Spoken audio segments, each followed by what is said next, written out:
Salut à tous les amis, j'espère que vous allez bien. C'est Antox, bienvenue à vous. On se retrouve pour la tier list de 2022. La tier list de meilleurs shows de 2022, des meilleurs pay-per-view, des meilleurs PLE, appelez ça comme vous voulez. On va commencer directement par Day One. Je l'ai mis dans bof parce que c'est un show qui est trop prévisible. Et puis, l'absence de Roman Reigns a dû faire basculer les plans. Lesnar a dû intégrer le match et donc remporter le titre à la place de je sais pas qui. Je pense qu'à la base, ils auraient dû faire conserver Biggie, mais au final, ils ont fait gagner Lesnar. Ensuite, Royal Rumble, je vais mettre dans Bel Esprit.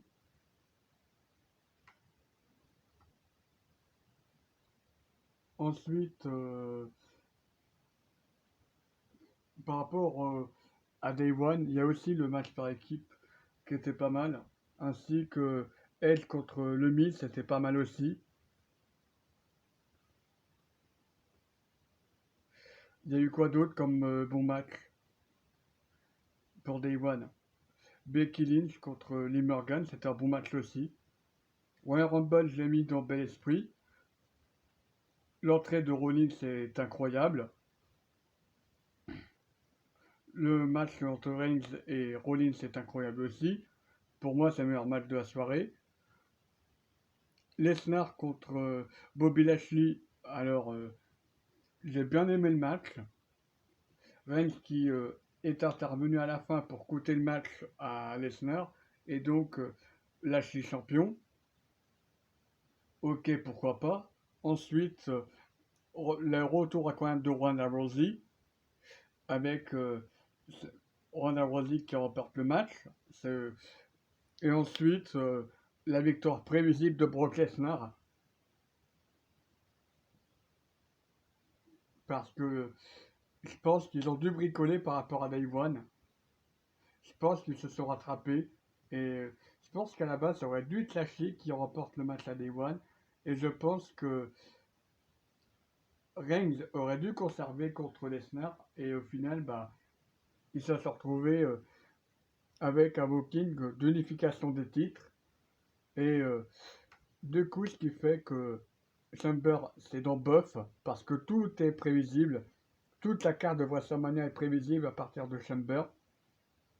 Que ça soit la victoire de Bianca Belair, la victoire de Reigns contre Goldberg, la victoire de Lesnar au Chamber. D'ailleurs, j'ai pas aimé le booking du Elimination Chamber. Ensuite, Rey Mysterio, qui a fait un bon match.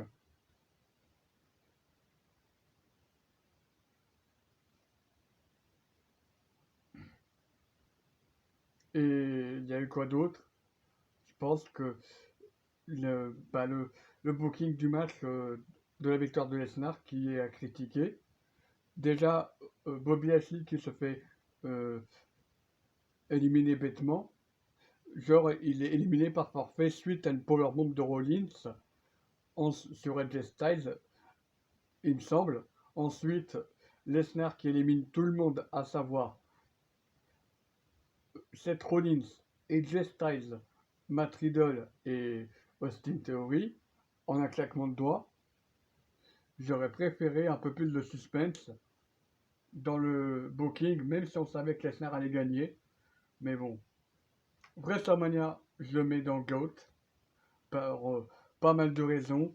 Le match de Stone Cold face à Kevin Owens, Charlotte Flair contre Ronda Rousey, le match entre Becky Lynch et Bianca Belair, Johnny Knoxville contre Sami Zayn. Ensuite, la victoire prévisible de Bobby Lashley contre Omos. On a eu quoi d'autre la victoire de McIntyre contre Corbin. C'était un très bon match d'ailleurs. Ensuite, la victoire de Roman Reigns. Et puis la division par équipe qui a été mise en avant parfaitement parce que les Usos qui ont conservé leur titre de SmackDown, les Archibald qui ont conservé le titre aussi, face aux Street Profits et à Alpha Academy.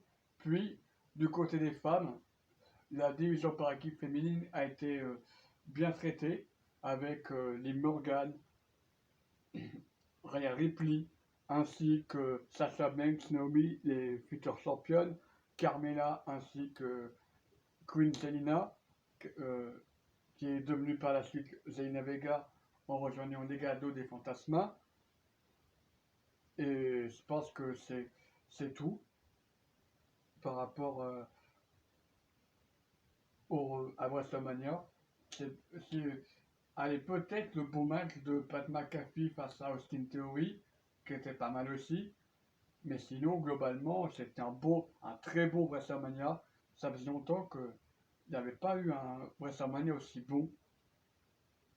Je pense que le dernier beau WrestleMania, je crois que c'était le 31, pour être honnête avec vous.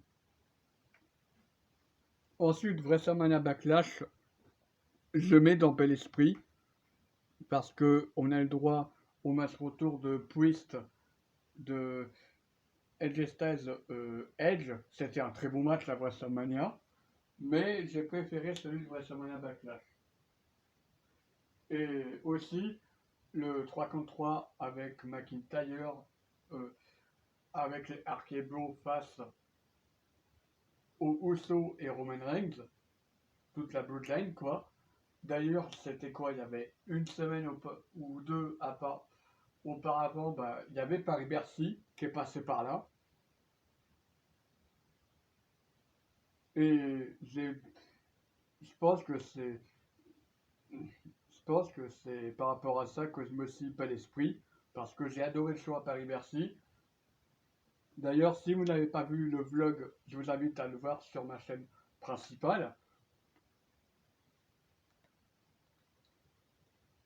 Ensuite, Hell in a Cell, pour une raison simple, je le mets dans Gout, le match incroyable entre Rollins et Cody Rhodes. D'ailleurs, c'est l'une des raisons supplémentaires pourquoi je mets WrestleMania dans Gout, le retour de Rollins également, le retour de Rhodes face à Rollins, et puis le 3-0 à Hell in a Cell, puisqu'ils se sont affrontés à WrestleMania Backlash.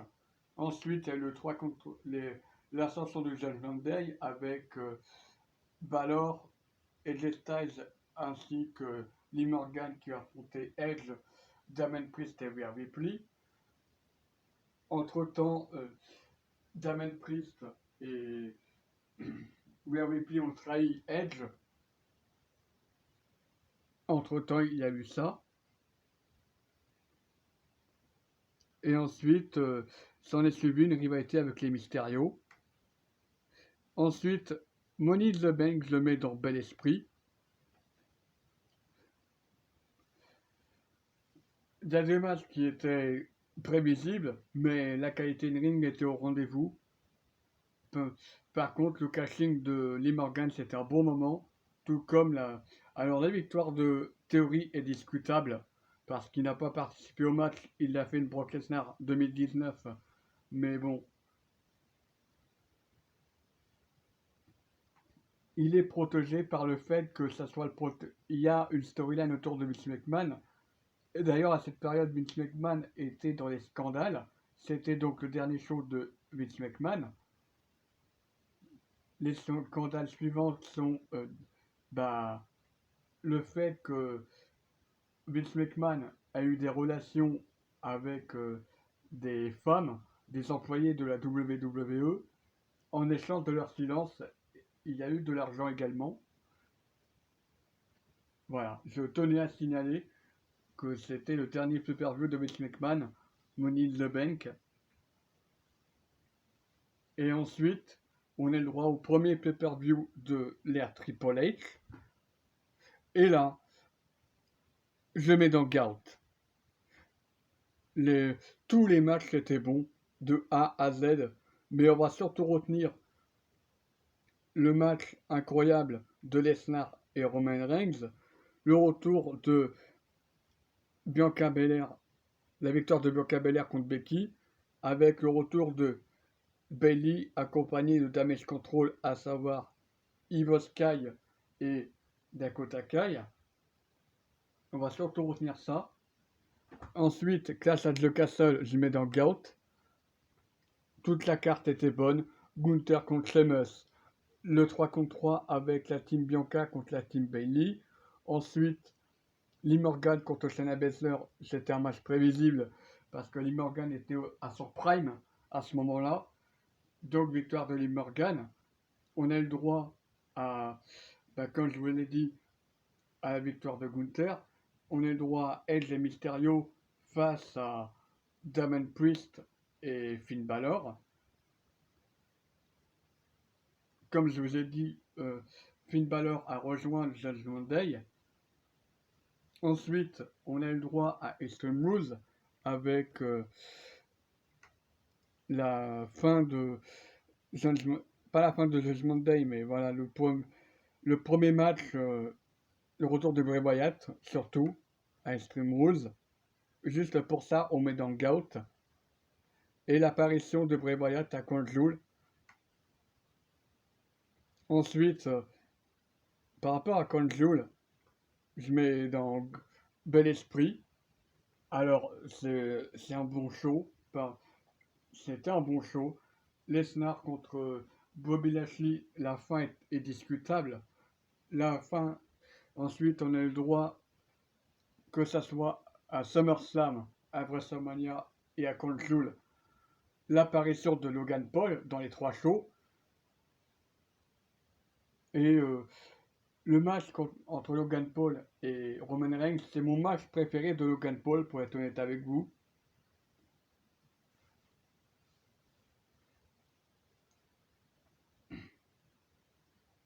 Et je pense que j'ai à peu près tout dit. Il y a aussi le match entre Judgment Day et le Only Club.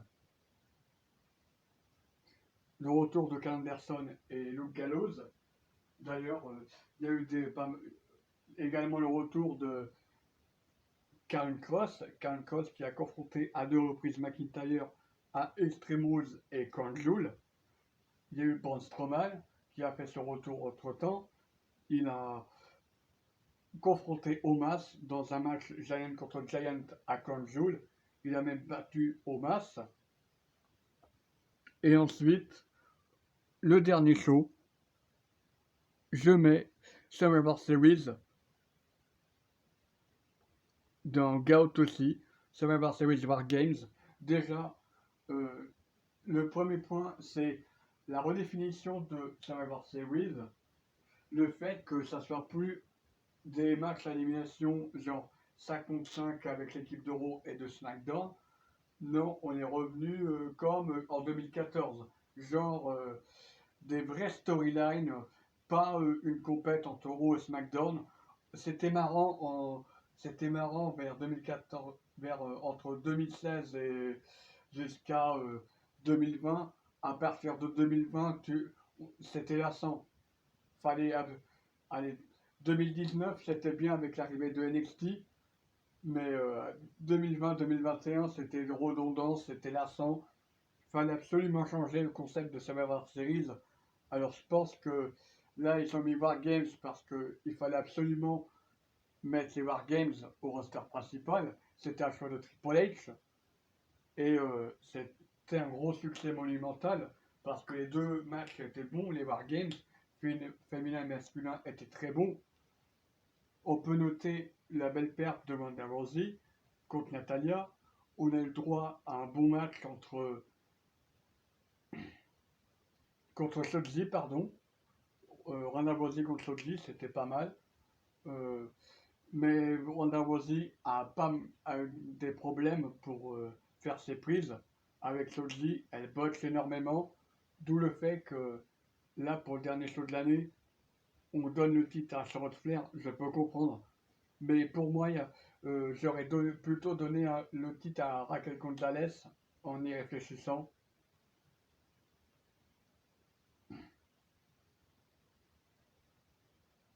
Parce que pour moi, Raquel Gonzalez, elle peut faire quelque chose dans le futur. avec le titre de SmackDown.